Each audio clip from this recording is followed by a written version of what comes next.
कौन है? दिया? दिया कौन है? सुना है तुम ऑफिस गई थी?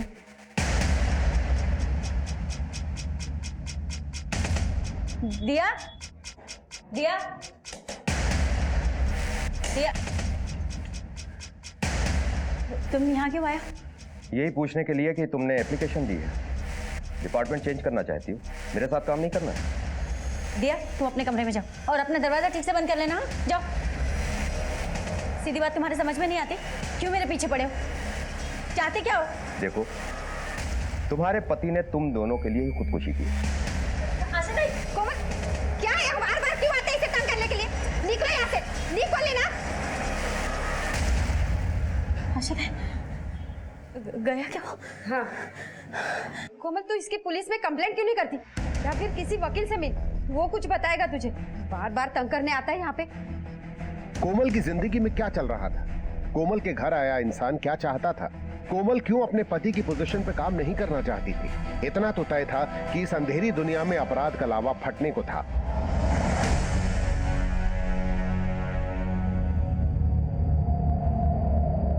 कौन है? कौन? कौन? कौन?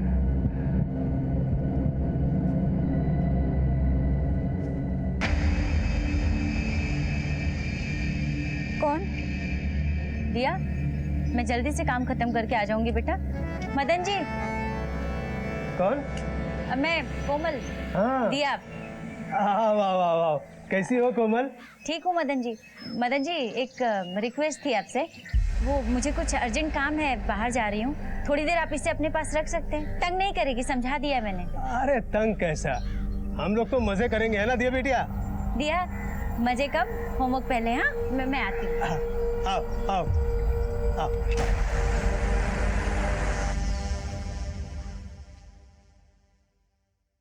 वरुण जी, इस विलेज का क्या करूँ, कुछ समझ में नहीं आ रहा है।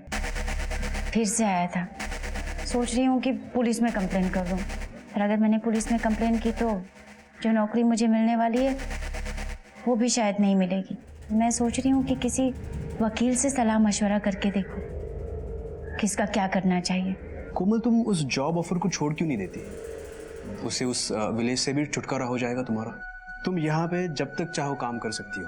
पर आप जानते हैं, मेरी बेटी है, मुझे उसके फ्यूचर की टेंशन है।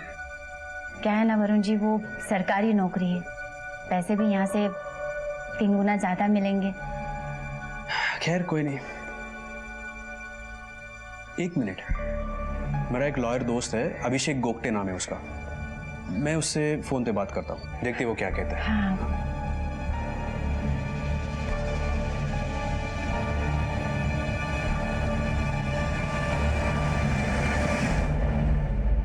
मैंने उससे अभी बात की है। हाँ। वो तुम्हें ठीक 11 बजे कल सुबह 4 को बस स्टैंड पे मिलेगा। मैं चलूंगा तुम्हारे साथ। नहीं वरुण जी, मैं चले जाऊंगी। वैसे भी दिया को छोड़ने के लिए स्कूल वहीं से जाती हूँ। ठीक है।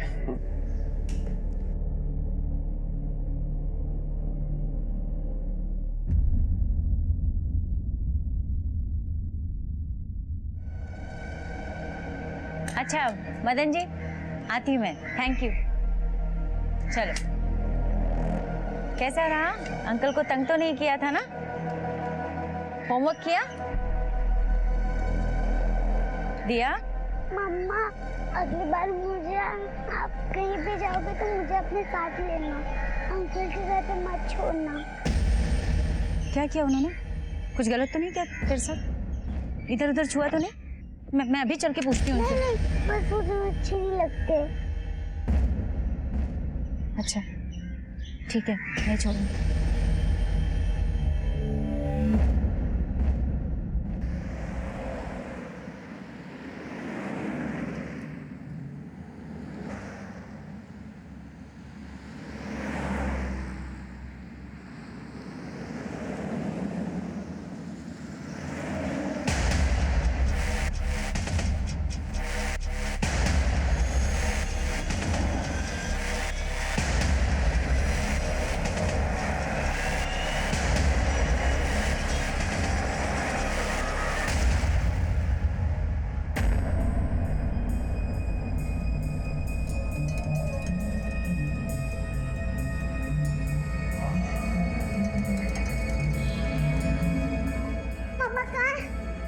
अरे दिया, आप यहाँ कैसे आए? मम्मा कहाँ है? मम्मा ने मुझे बोला था कि 1:30 बजे लेने आएंगे। 4 बज गए, ना स्कूल में लेने ना घर आए। अच्छा ठीक है, तुम एक काम करो, अंदर जाके कुछ खाओ, मैं मम्मा को कॉल करती हूँ। ठीक है, जाओ। The number you are trying to call is currently switched off.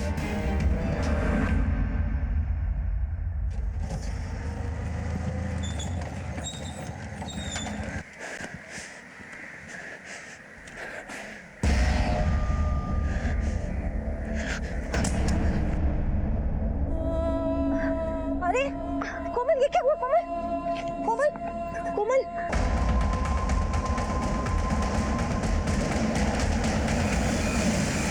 Sir, एक पेशेंट है कोमल, जिसके साथ रेप हुआ है और वो ब्लाइंड है। ब्लाइंड है? जन्म से तो नहीं, पर 15-16 साल की होगी तो किसी एक्सीडेंट में शायद आईसाइट चली गई। कहाँ है?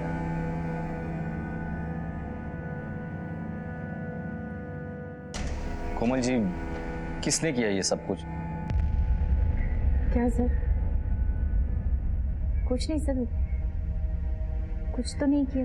देखिए, डॉक्टर मैडम ने हमें सब कुछ बता दिया है, आप भी बता दीजिए प्लीज। मैंने बोला ना सर, कुछ भी तो नहीं हुआ, बस वो तबीयत थोड़ी ठीक नहीं लग रही थी, शायद नीतू जी इसलिए मुझे यहाँ लेकर आ गई। कोमल जी, इस रूम में डॉक्टर और पुलिस के अलावा और कोई नहीं है। कोमल जी, डरने की कोई बात नहीं, पुलिस आपकी हेल्प करेगी, प्लीज बता दीजिए।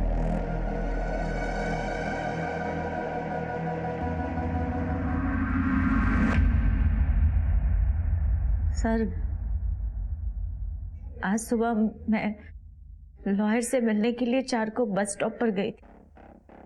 वही लॉयर जिसके बारे में वरुण जी ने बताया था। वरुण जी मेरे एनजीओ के मैनेजर हैं। वहीं पर एक आदमी मेरे पास आया। कौन? मुझे वकील साहब ने भेजा है। चलिए मैं आपको उनके पास लेके जाता हूँ। अच्छा चलिए। वो मेरा हाथ पकड़कर मुझे अपने साथ ले जा रहा था। थोड़ी दूर चलने के बाद मुझे प्यास लगी है। मैंने पानी मांगा, वो मेरे लिए जूस लेकर आया।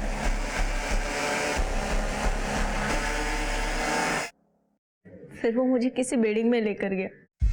मैं वहाँ सीढ़ियाँ चढ़कर गई थी सर, इसलिए मुझे याद है। मुझे लगा शायद लॉयर के ऑफिस में लेकर जा रहा है। वहाँ ले जाने के बाद उसने मुझे वेट करने के लिए बोला। मैं बैठी तो मेरी समझ में आ गया सर कि वो सोफा नहीं, एक बेड है। मुझे खतरे का आभास हुआ सर।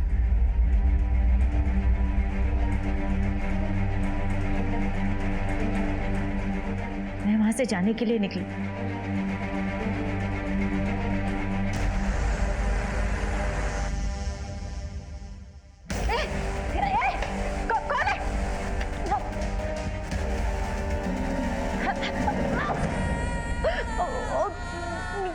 मेरा मुंह बंद कर दिया सर, और उसने मेरे साथ जबरदस्ती की सर।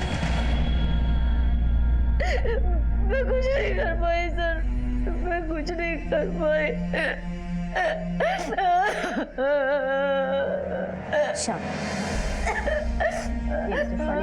पानी पी।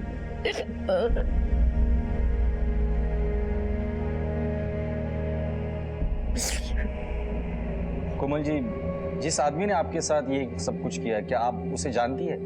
या उस जगह पर जहाँ पर वो लेके गया था, कुछ तो ज़हन में होगा उस बारे में?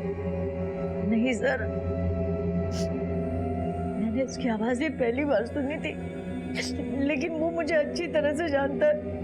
मेरी बेटी दिया को भी जानता है सर, क्योंकि उसने बोला कि वो उसे मार देगा सर, और मेरा वीडियो इंटरनेट पे डाल देगा सर। वो अच्छी तरह से जानता है कि मैं देख नहीं सकती, मैं उसे कभी पहचान नहीं पाऊंगी। शायद इसलिए उसने मेरे साथ ये सब किया। वो मेरी बेटी को मार देगा सर, मेरी बेटी को मार देगा। कोमल जी, डरिए मत, आपकी बेटी की सुरक्षा की जिम्मेदारी अब हमारी है, और आपके साथ जिसने भी ये सब कुछ किया है उसे तो हम गिरफ्तार करके ही रहेंगे।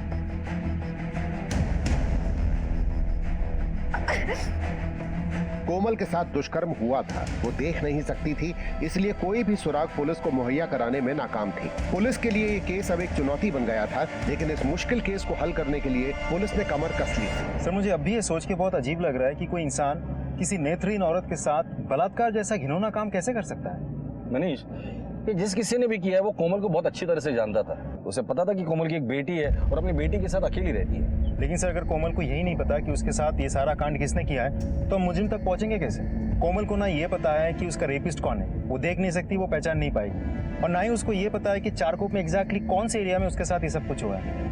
चारकोप बस स्टॉप के आसपास का जितना भी सीसीटीवी फुटेज मिलता है वो निकाल लो, और कोमल के कॉल रिकॉर्ड्स निकालो, उसकी मोबाइल की आखिरी लोकेशन क्या थी ये भी पता करो। कोमल जिस एरिया में रहती है वहाँ जाके लोगों से पूछताछ करो, वो किस किस से मिलती थी, उसका रूटीन क्या था, उससे मिलने कौन कौन आता था, और वो एनजीओ का मैनेजर वरुण, उसे पुलिस स्टेशन बुला लो। सर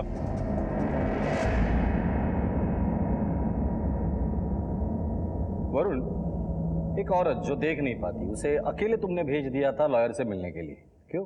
देखो सर, मेरा मकसद सिर्फ कोमल की मदद करना था, और मैंने कोमल को पूछा था कि मैं तुम्हारे साथ आऊंगा, लेकिन उसने मना कर दिया सर। वो तुम्हें ठीक 11 बजे कल सुबह चारकोप बस स्टैंड पे मिलेगा।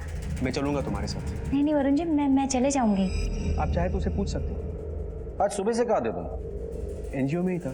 ठीक है, पहले उस लॉयर की डिटेल दो जिससे कोमल मिलने वाली थी। वैसे कोमल को लॉयर की क्या जरूरत थी? दरअसल कोमल के पति ने जब आत्महत्या की तो उसके बाद एक आदमी उसके पीछे हाथ धो के पड़ा था। कोमल उससे छुटकारा पाना चाहती थी और इसीलिए वो लॉयर के पास गई थी। आदमी का नाम क्या है? विलेश राठी नाम है उसका। बाकी डिटेल्स कोमल आपको देगी। सर मैं हूँ अभिषेक गोप्ते, वरुण सर का एडवोकेट। कि कोमल मुझसे मिलने आ रही है। मैंने काफी देर तक चारकोप बस स्टॉप पे वेट किया सर, वो मेरे ऑफिस पे तो आई ही नहीं।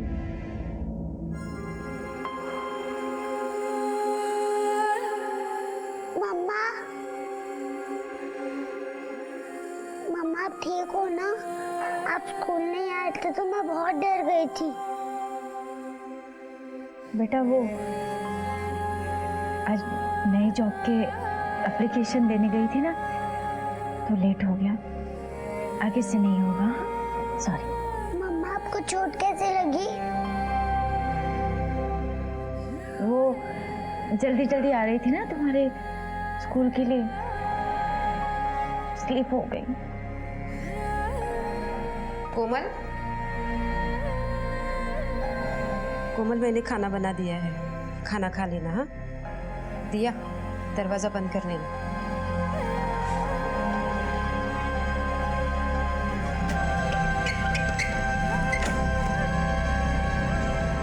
दरवाजा बंद कर।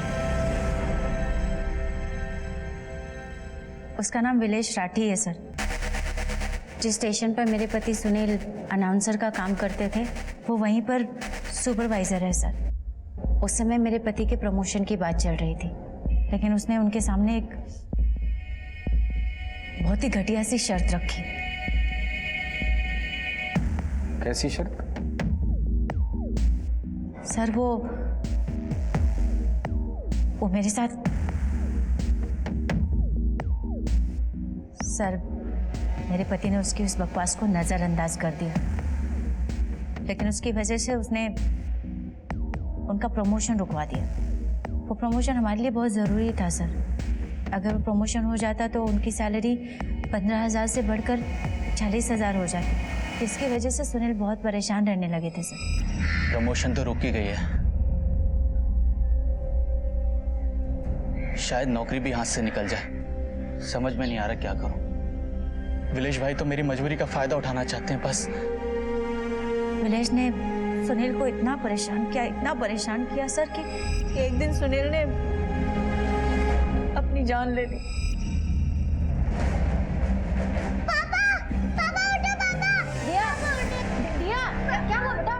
बोल ना मम्मा, पापा ने अपना हाथ काट लिया, उनके हाथ से बहुत सारा खून भी निकल रहा है और वो उठ भी नहीं रहे। पापा उठो ना, पापा उठो ना, पापा उठो ना, पापा उठो ना। सर कानूनी तरीके से सुनील की जॉब मुझे मिल रही है, लेकिन मैं उस कमीने का मुंह तक नहीं देखना चाहती। सुनील के जाने के बाद उसकी हिम्मत इतनी बढ़ गई कि वो आए दिन मेरे घर पहुंच जाता था मुझसे इस विषय में बात करने के लिए। इसीलिए मैं वकील से सलाह मशवरा करना चाह रही थी कि इसके बारे में क्या करें। आपने पुलिस कंप्लेंट क्यों नहीं की? मेरी एक बेटी है 8 साल की। मैं नहीं चाहती कि मैं पुलिस में आऊं और बात बिगड़ जाए, कहीं उसने मेरी बेटी को कुछ नुकसान पहुंचाया तो। इसीलिए सर मैं बहुत डर गई थी। कोमल जी, आपके साथ इतना सब कुछ होने के बाद आपने पुलिस की मदद की है स्टेटमेंट देकर। अभी आप घर जाइए, मुजरिम को पकड़ना हमारी जिम्मेदारी है।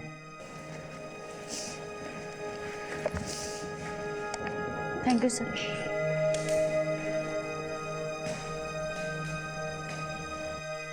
सर, कोमल को पाने के लिए विलेश इतना पागल हो गया था कि इसका रेप ही कर दिया। तो सुपरवाइजर साहब, 12 अगस्त को सुबह 11 बजे से लेकर शाम 4 बजे तक आप कहाँ थे? मैं अपने ऑफिस में था सर। मॉर्निंग में ऑफिस आया और रात में करीब 9 बजे वापस घर गया। आप चाहें तो मेरे ऑफिस में पता कर सकते हैं। पता किया हमने, हमें कुछ और भी पता चला है। सुना है आपको कोमल में कुछ ज्यादा ही दिलचस्पी थी। ये सब बेबुनियाद बातें हैं सर। मैं जानता हूं कि आप ऐसा क्यों कह रहे हैं। हाँ, मैं उसके घर जाता जरूर था, लेकिन बस उसका हालचाल पूछने। सुनील हमारा बहुत अच्छा एम्प्लॉय था। उसके जाने के बाद मैं उसके परिवार को लेकर चिंतित था और इन दिनों मैं उसको समझाने के लिए जाता था कि वो मेरे पास जॉब ज्वाइन कर ले। माना कि इस शहर में आपसे बड़ा कोई शरीफ आदमी है ही नहीं, पर इस बात पर जब तक हम लोग ऑफिशियल थप्पड़ नहीं मारेंगे ना, शहर छोड़कर बाहर नहीं जाना। ठीक है, जाओ।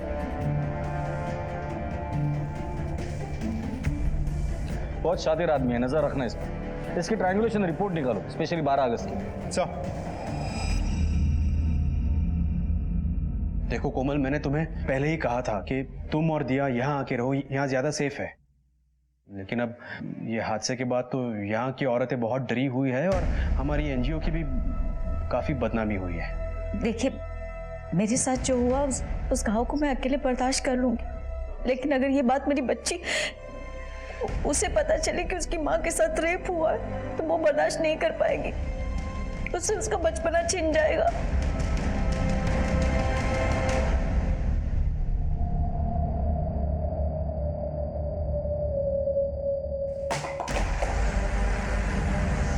कौन है? कौन है? कौन है? बताओ।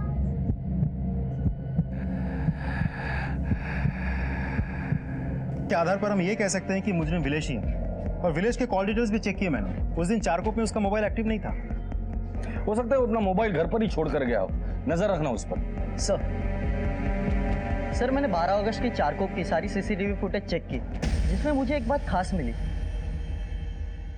सर ये देखिए, चारकोप सेक्टर नंबर 3 के इलाके से कोमल किसी आदमी के साथ कहीं जा रही है। फुटेज जरा क्लियर नहीं है क्योंकि वो आदमी बहुत दूर है।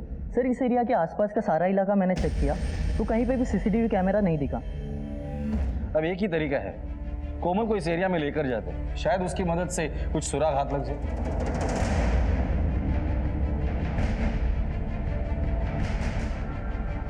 कोमल जी, चारकोप बस स्टॉप तो यहीं पर है, क्या इसी बस स्टॉप पर आप रुकी थी? हाँ सर। सर यहाँ आसपास में कोई शायद टेलर है, मशीन की आवाज सुनी थी मैंने।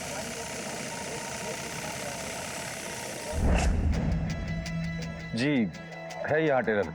फिर सर मैं ऐसे खड़ी थी, वो शायद यहाँ से आया था, आकर मुझे ऐसे किया और फिर बोला कि वकील के पास लेके चलता हूँ, और फिर हम सीधे चले गए थे दाहिनी तरफ।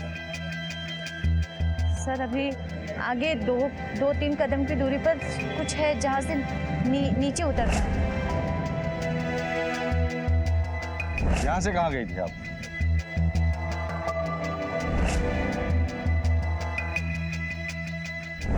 इधर गए थे सर।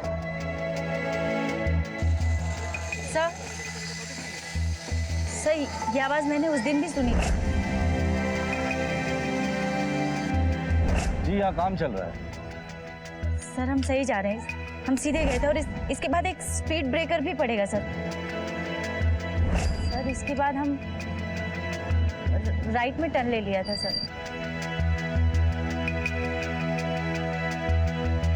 सर यहाँ आसपास में शायद कोई मंदिर है। सर मंदिर, शायद इसी मंदिर की बात कर रही थी। कोमल जी जब आप वहां से यहाँ आई थी तो मंदिर आपके राइट साइड था या लेफ्ट साइड था?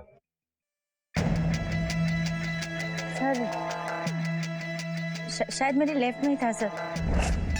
आवाज इसी तरफ से आ रही थी। आप अभी इस वक्त मंदिर के बराबर सामने खड़ी है। अब यहाँ से आप कैसे गई थी? सर शायद मैं ऐसे थी सर, लेफ्ट साइड से आवाज आ रही थी पर पीछे की तरफ से आ रही थी और फिर सीधे गए थे सर।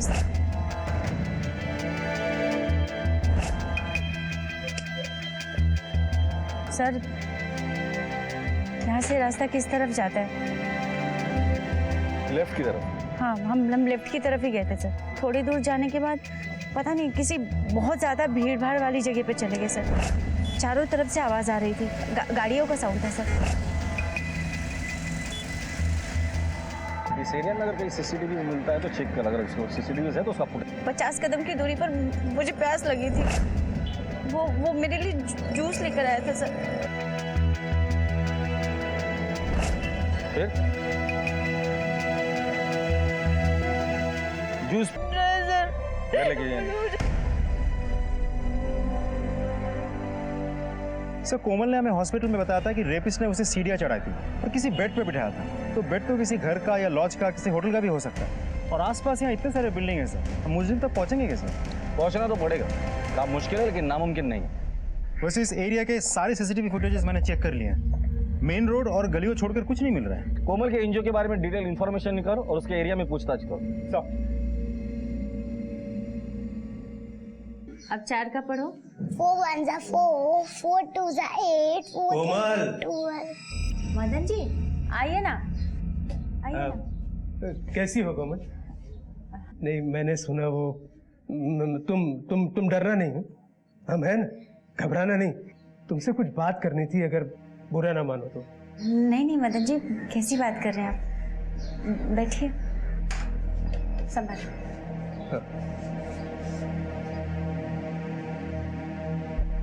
वो 6 महीनों में कितना कुछ बदल गया नहीं। कोई और होता तो टूट जाता। पर कोमल तुम्हें बहुत शक्ति है, पर हर शक्ति की एक सीमा होती है और तुम पर तो दिया की जिम्मेदारी भी है। आज लोग नेत्रहीन कह रहे हैं, कल चरित्र। तुम समझ रही हो ना मैं क्या कह रहा हूं? मेरा एक मशवरा है, तुम ये शहर छोड़कर चली जाओ और ये पुलिस के पचड़ों से बच जाओ। हम है ना मदद करने के लिए। नागपुर में हमारी पहचान के लोग हैं, वो तुम्हारी मदद कर देंगे। मदन जी,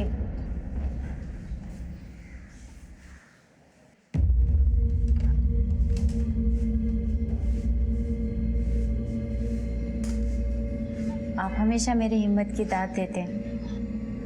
आज आप ही शहर छोड़कर जाने का मशवरा दे रहे हैं। आप चिंता मत करिए, मैं संभाल लूंगी सर। अच्छा ठीक है, मैं चलता हूँ।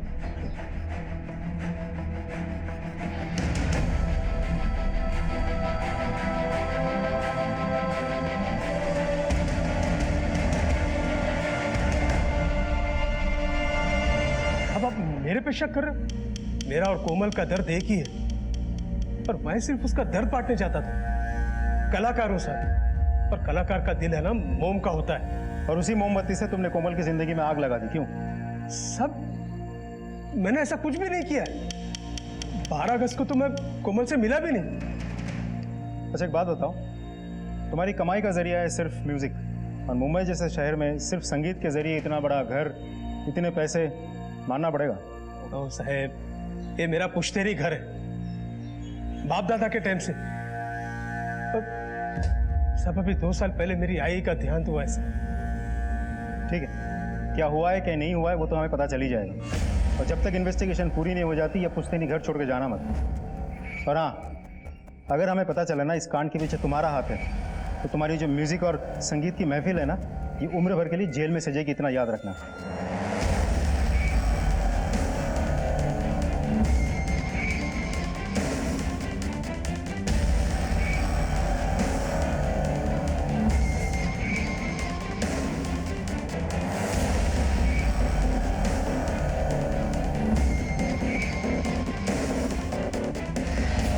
सर ये कामिनी है। लगभग 6 महीने पहले हमारे पुलिस स्टेशन में इसके पड़ोसी ने एक मिसिंग रिपोर्ट दर्ज की थी। हमने जब जांच पड़ताल की तो हमें ये पता चला कि वो लड़की एक एनजीओ में काम करती थी। एनजीओ का नाम क्या था? रोशनी का सफर।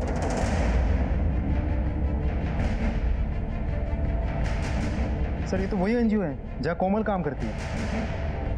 सर हम लोगों ने जब आगे छानबीन की तो हमें पता चला कि ये लड़की अपने गाँव गई थी, लेकिन गाँव से हमें ये रिपोर्ट मिली कि वो तो अपने गाँव पहुँची ही नहीं। उसके फादर का सर अक्सर फोन आया करता है, अपनी बेटी के बारे में पूछताछ करते हैं। सर ये तो एक मेजर लीड हाथ लगी है। Thank you. कामिनी लापता है और कोमल के साथ बलात्कार हुआ, और ये दोनों एक ही एनजीओ में काम करते हैं। एक महज इत्तेफाक नहीं हो सकता। इस एनजीओ में कुछ तो गड़बड़ हो रही है। हाँ सर, कामिनी आप्टे नाम की लड़की इसी एनजीओ में काम करती थी। पता नहीं 6 महीने पहले बिना बताए चली गई यहाँ से। सर वो जहाँ रहती थी ना, उस एरिया के पुलिस यहाँ की पूछताछ भी करके चली गई। मैं तो खुद हैरान हूँ सर। हैरान तो हम लोग भी है। एक ही एनजीओ की 2 लड़कियों के साथ ये सब कुछ हो रहा है। क्या छुपा रहे हैं हमसे? सर हमारा एनजीओ एक खुली किताब है सर। सर जरूर कोई हमें बदनाम करने की कोशिश कर रहा है, और इसीलिए ये सब हो रहा है। कौन कर रहा है बदनाम आपको? सर ये मैं कैसे बता सकता हूँ कौन बदनाम कर रहा है। आई होप आप सच बोल रहे हैं, लेकिन अगर इन्वेस्टिगेशन में पता चला कि आपने हमसे झूठ कहा था, बहुत भारी पड़ेगा आपको।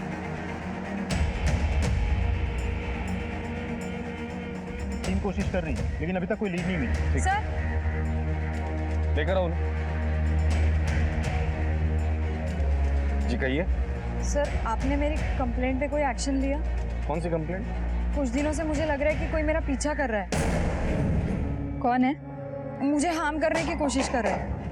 मैंने इस बारे में वरुण सर को भी बताया था। मुझे लगा शायद उन्होंने आपको कुछ बताया होगा। वरुण ने तो हमें कुछ नहीं बताया। सर वरुण सर हमेशा ऐसे ही करते हैं। कामिनी के टाइम पे भी उन्होंने ऐसे ही किया था। कोई कंप्लेंट सीरियसली नहीं लेते। कामिनी के बारे में क्या जानती है? सर कामिनी हमारे यही काम करती थी। एक लड़का था राघव, जो पार्शियली ब्लाइंड था, और वो कामिनी को बहुत परेशान किया करता था, और उसके साथ साथ हमें भी। हमने उस बारे में भी वरुण सर को कंप्लेंट की थी, पर तब भी वरुण सर ने ध्यान नहीं दिया। कामिनी इस वक्त कहाँ है? सर लोग कहते हैं कामिनी घर चली गई, पर मुझे लगता है वो राघव के डर से ही भाग गई है। ये राघव कहाँ मिलेगा? सर राघव पता नहीं कहाँ मिलेगा, पर कविता ताई उसके कांटेक्ट में है। ये कविता ताई कहाँ है? दिया दिया जल्दी करो, जूते भी तैयार हो गए, चलो लेट हो जाएगा। बैठो। स्कूल के कपड़े क्यों नहीं पहने? मम्मा मुझे स्कूल नहीं जाना है। क्यों नहीं जाना स्कूल? मैं जिससे भी प्यार करती हूँ और जो भी मेरे आसपास होता है उनके साथ पूरा होता है। नहीं बेटा। पहले पापा मर गए, फिर आपके साथ, फिर मदन अंकल। क्या किया मदन जी ने? उन्होंने कहा पापा स्ट्रांग नहीं थे, पापा वीक थे, और मेरे फ्रेंड कहते हैं कि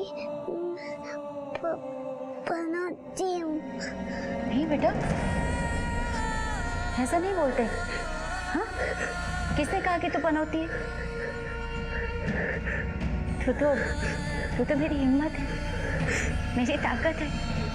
प्रॉमिस कर मुझे कि आगे से ऐसे कभी नहीं सोचेगी कि जो हुआ वो तेरी वजह से हुआ। हाँ? प्रॉमिस मम्मा। अच्छा कपड़े पहन ले, स्कूल जाते हैं।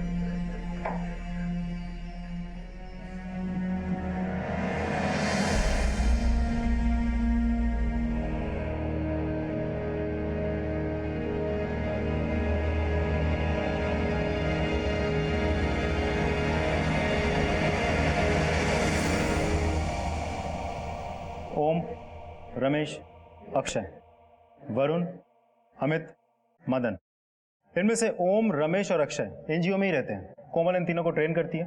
मैंने तीनों का बैकग्राउंड चेक किया, no criminal history found, no past record found, all clean. फिर नंबर आता है एनजीओ के मैनेजर वरुण और ओनर अमित के। अमित पैदाइशी नेत्रहीन है, बहुत अच्छे घर से बिलोंग करता है, पैसों की कोई कमी नहीं है। फिर नंबर आता है छठा और आखिरी सस्पेक्ट का, मदन। ये वरुण और अमित के बारे में एनजीओ के लोग क्या कहते हैं? एनजीओ में कोई प्रॉब्लम नहीं है, हर कोई हर किसी के साथ खुश है। उन लोगों ने यह भी कहा कि ये वरुण और अमित एनजीओ अच्छे से चले, इसके लिए कोई कसर नहीं छोड़ते। इसका मतलब ये सस्पेक्ट जो भी है वो एनजीओ से नहीं, कोई बाहर का है। हेलो, ठीक है सर, राघव का पता चल गया। साहब आप उन किसी कोमल को नहीं जानता साहब। चल माना कि कोमल को नहीं जानता, कामिनी को तो जानता है ना, कहाँ है वो? साहब आप उन एनजीओ की लड़कियों को छेड़ता था पर कभी गलत काम नहीं किया साहब। जब कामिनी गायब होगी तो मुझे पता था कि सब लोग मुझ पर ही शक करेंगे, इसलिए अपन अंडरग्राउंड हो गया। अब आज तक एनजीओ में जितने भी रेप हुए ना, उन सब औरतों के साथ मेरा नाम जोड़ा गया साहब।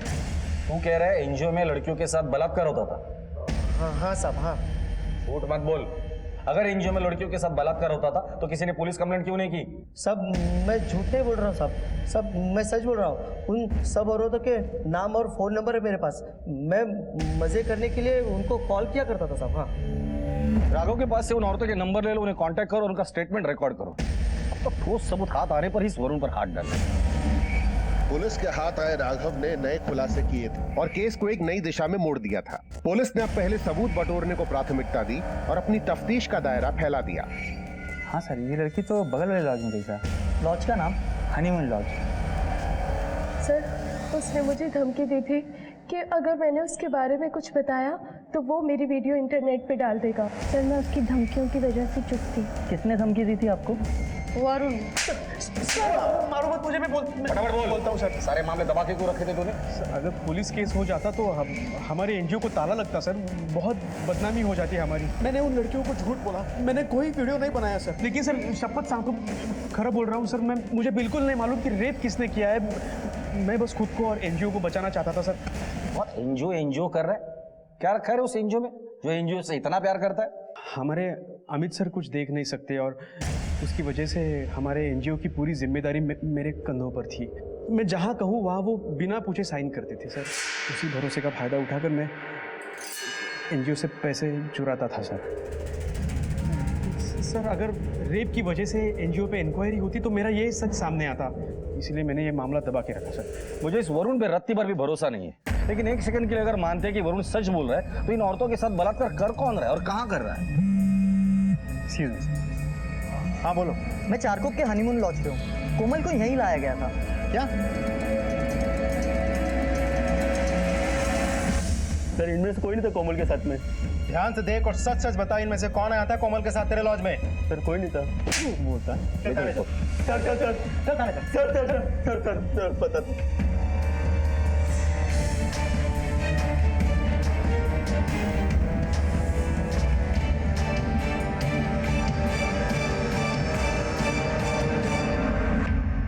सर, मैं बहुत ही अच्छे फैमिली से हूँ। ये एनजीओ मेरे पिताजी ने मेरे लिए खोल के दिया था, मगर क्या फायदा सर, हर काम के लिए, हर एक चीज के लिए मुझे किसी ना किसी पर डिपेंडेंट रहना पड़ता था। कोई भी लड़की मुझसे शादी नहीं करना चाहती थी सर, इसलिए मैंने एनजीओ की एक औरत पर हाथ डाला। मेरे पास पैसे तो बहुत थे, अगर मैं चाहता तो इन्हें खरीद सकता था, लेकिन मैं इन सबको दिखाना चाहता था कि मैं किसी और से कम नहीं हूँ। ऊपर वाले ने मुझे आंखें तो नहीं दी, लेकिन हर एक चीज को बारीकी से सुनने की और अंदाजा लगाने की शक्ति दी। जिसे मैं ऊपर वाले का अभिशाप समझता था, वो मेरे लिए एक वरदान बन गया। मुझ जैसे नेत्रहीन इंसान पर किसी ने भी शक नहीं किया। कई औरतों ने तो पुलिस कंप्लेंट भी नहीं की। कामिनी के साथ क्या किया था? वो कहाँ गायब हो गई? उसने मुझे मेरी आवाज से पहचान लिया था सर। अकेले तो तू मर्डर कर नहीं सकता और ना ही लाश को अकेले ठिकाने लगा सकता है। सर, उसको मारा तो मैंने खुद था, लेकिन उसकी लाश को ठिकाने लगाने के लिए पैसों ने मेरी मदद की। मेरे ड्राइवर जगन को मैंने 25,000 रुपए दिए। उसने एक भी सवाल पूछे बिना मेरे सारे काम कर दिए। कोमल को तूने अपना शिकार कैसे बना लिया? सर, जगन ने वरुण और कोमल की बातें सुन ली थी। वो तुम्हें कल 11 बजे चारकोप बस स्टॉप मिलने वाला है। मैं चलूंगा तुम्हारे साथ। नहीं, उसकी कोई ज़रूरत नहीं, मैं चले जाऊंगी। वैसे भी दिया को स्कूल छोड़ने के लिए उसी रास्ते से जाती हूँ। बाकी सारी औरतें तो जगन तेरे पास लेकर आता था, लेकिन कोमल के केस में जगन नहीं गया था, तू उसे मिलने गया था, क्यों? कोमल और जगन अक्सर एक दूसरे से बातें किया करते थे। वो उसे छूकर बता सकती थी कि वो जगन है, लेकिन वैसा इंटरेक्शन मेरा और कोमल का कभी नहीं हुआ। एनजीओ में कुछ भी करना मेरे लिए रिस्की साबित हो सकता था, लेकिन मैं एक सही मौके की तलाश में था। मेरे ड्राइवर जगन ने मुझे बता दिया था कि वो चारकोप जा रही है, और जैसे ही वो चारकोप पहुंची मेरे ड्राइवर ने मुझे इन्फॉर्म कर दिया और बाद में मुझे अच्छे से गाइड भी किया। बस सर सीधा आपके सामने 10 कदम आगे। कौन? मुझे वकील साहब ने भेजा है।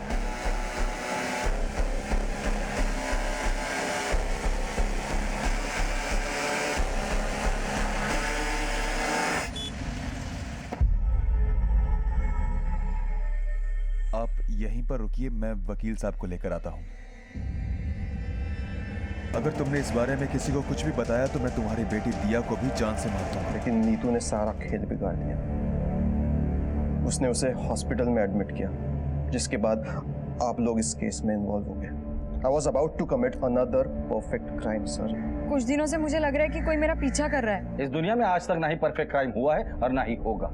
आज तक तुमने सिर्फ अंधेरा देखा था, लेकिन आज के बाद तुम्हारे जीवन में सिर्फ और सिर्फ अंधेरा ही रहेगा, इसकी गारंटी मैं देता हूं तुम्हें। उस ड्राइवर जगन को भी उठाकर लेकर आना, जिसने इसके जुर्म में इसका साथ दिया। कोमल जहां जीवन में सैकड़ों संघर्ष होने के बावजूद हालात से लड़ रही थी, अपने साथ दुष्कर्म होने के बाद भी जिंदगी को समेटे हुए थी, अपनी सकारात्मक सोच की डोर को थामे हुए थी। याद रखिए, जो है, जैसा है, जितना है, उसी से औरों के काम आइए और अपने अंदर कभी भी किसी हीन भावना या नकारात्मक सोच को पनपने न दीजिए।